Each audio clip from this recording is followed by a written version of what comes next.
Question 9, the order will be Lisa, Trish, Lisa, Don, Cobby, Don. Maybe it's Don, copy Don. Don, Cobby, Don.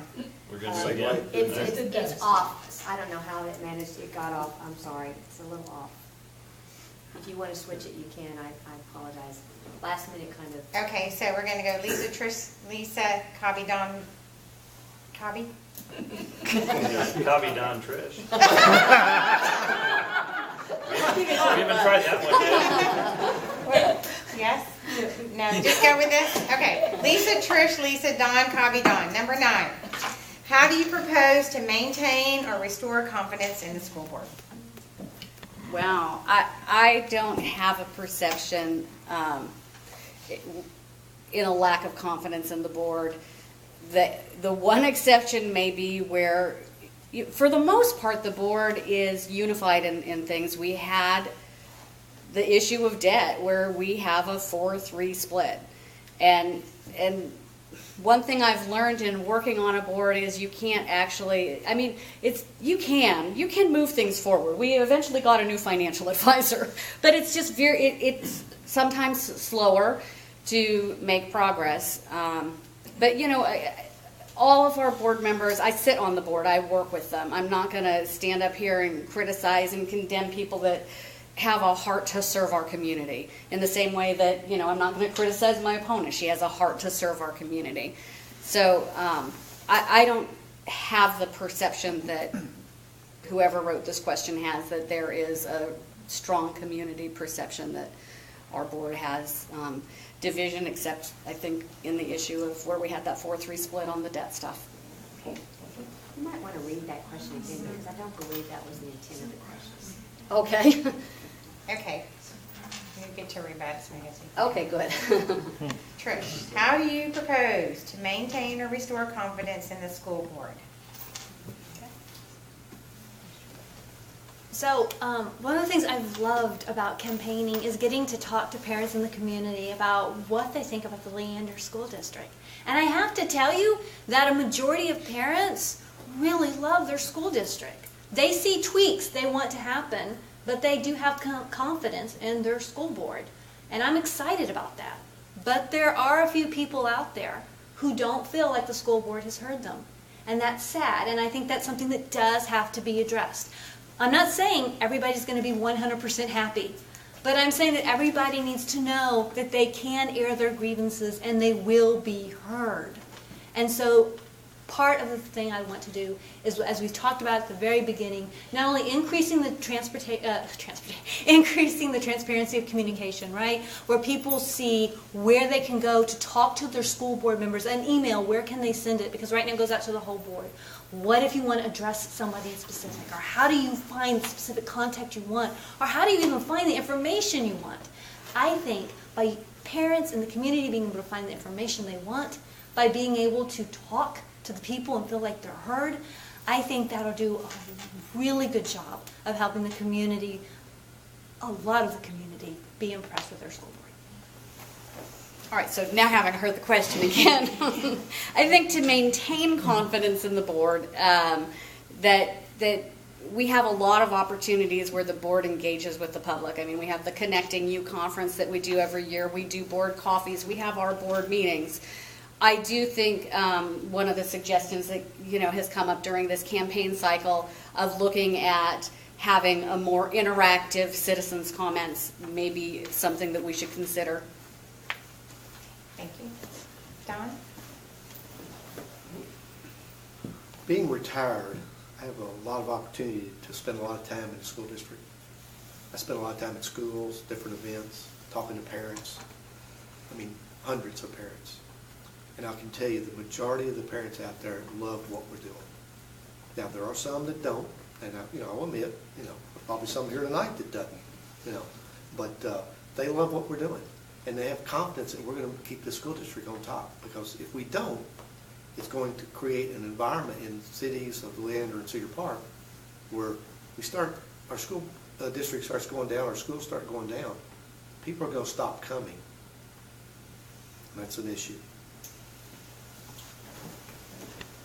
So I think there, by and large, people do like the school district. I mean, people move here in droves. The school district is highly rated. Many of the schools are highly rated.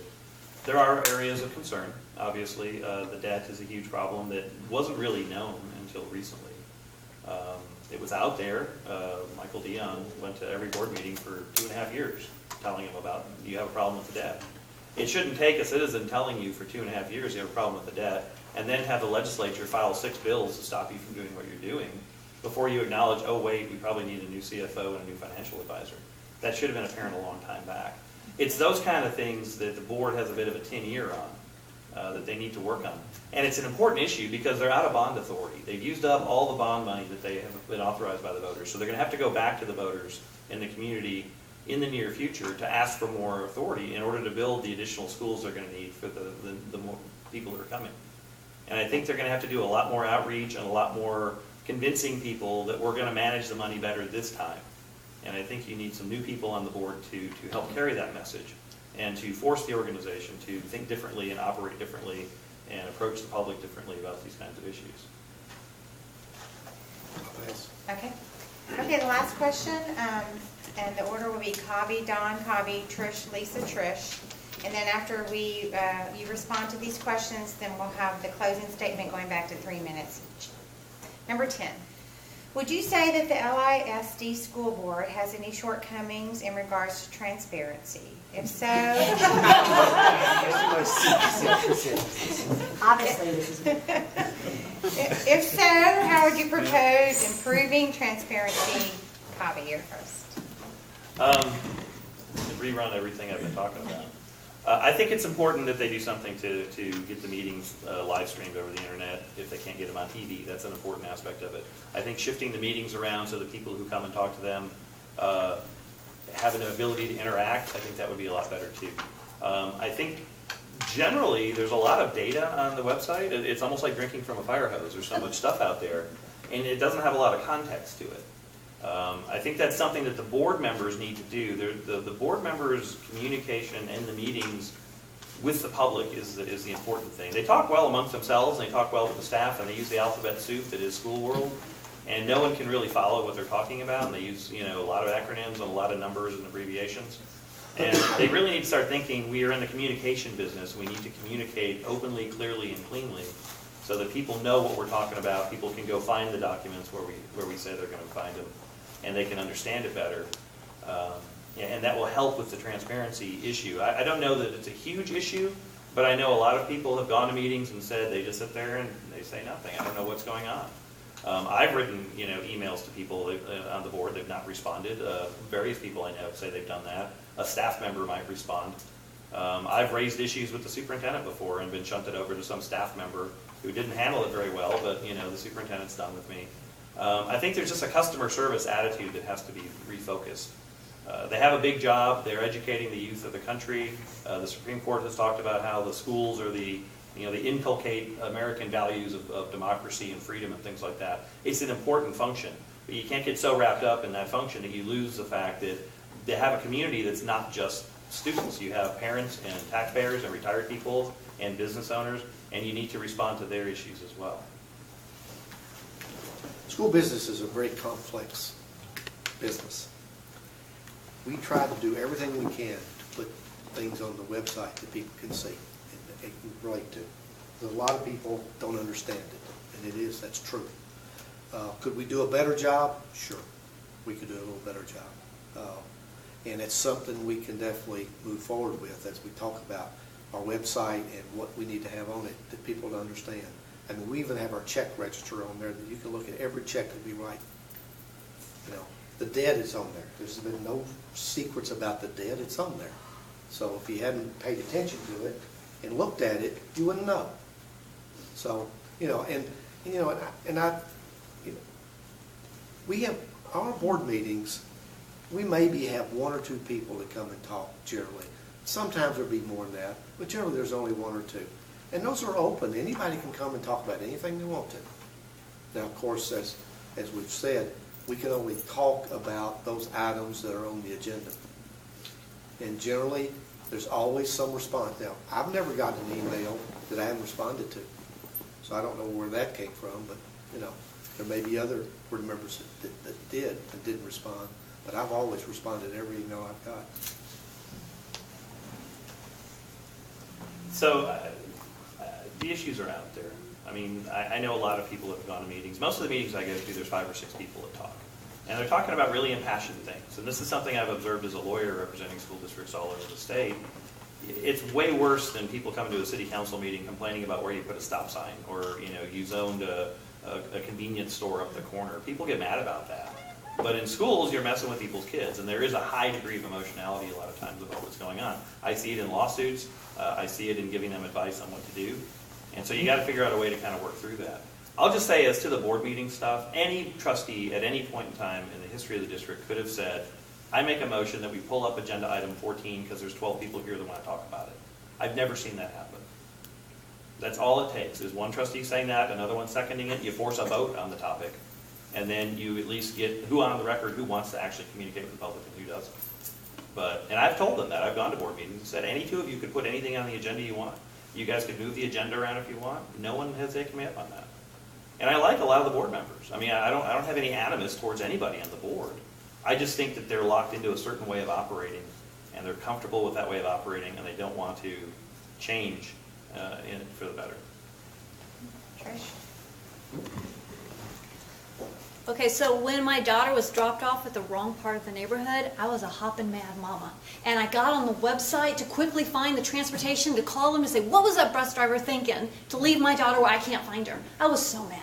Now, my husband had communicated with my daughter, and he was getting her safe. But I tell you what, that adrenaline rush was going. And I had a really hard time trying to find somebody to talk to in transportation about my daughter's situation. In fact, I got moved over to voicemail.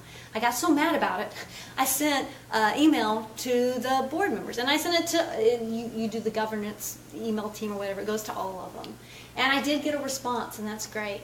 But I have to tell you, at that moment, when I wanted to talk to somebody in transportation who knew about the issue and I couldn't get a hold of them, oh, I was stinged.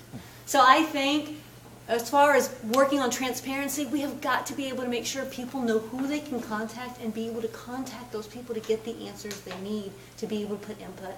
Our website needs work. If you want to go find out about debt or budget or anything, you might have to go to several websites. We have a financial transparency, we have a bond, we have a construction site page, we have 4 different pages you can go click onto. It's confusing as I'll get out. And for parents who are busy, for the community who's working and trying to do other things but serve the public, it's really difficult to try to navigate through all that information. And I'll say it over and over again, excess is not access. You need access to the communication, the information. We have a communication called the Leander Insider that goes out. I get it on a regular basis. And we use that to let the public know about the issues that they have asked us about. So we have portals out there right now, for one on our growth management plan. We have a portal on there right now that is talking about the high school zoning. We have a portal out there right now for the LISD, the rollout of the pilot program for technology at the 2 middle schools and a high school. We have a portal out there. There's one more I can't recall, but I know there's at least 4 of them out there right now. When an issue comes up, the people come into our board meetings, and we had an issue with some concerns about bullying a few years back. And we held a community forum on that. We had a gal who came in and, a group of special ed parents, and they had concerns. We did a community forum on the special education. I find our administration actually wants to address the community's concerns. I do have issues on the transparency with respect to our debt. We cannot tell the cost of our money. When we refinance debt, suddenly accrued interest turns into principal, and you lose that thread of what our debt is costing us. And that's an area we still need to improve, regardless of the comptroller's platinum award for transparency.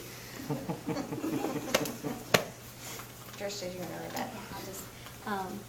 So we have some great portals, and I love the fact that the Leander District is pushing out the information for parent community feedback. But I challenge any one of you to get on that attendance zoning and figure out what kind of feedback you can possibly put in there, because there are several links to several different maps. And I've been told by parents it is quite difficult to navigate and actually put in your input if you weren't at the board meetings watching what happened. So we have to make it a little bit easier for our parents and community members who want to actually be part of the process but can't go to every board meeting. And so if you have to click on 10 different links here to look at all the different maps, and 10 different links here to look at this state of maps, to be able to put in your feedback, well, I think we're stifling the responses we want from y'all.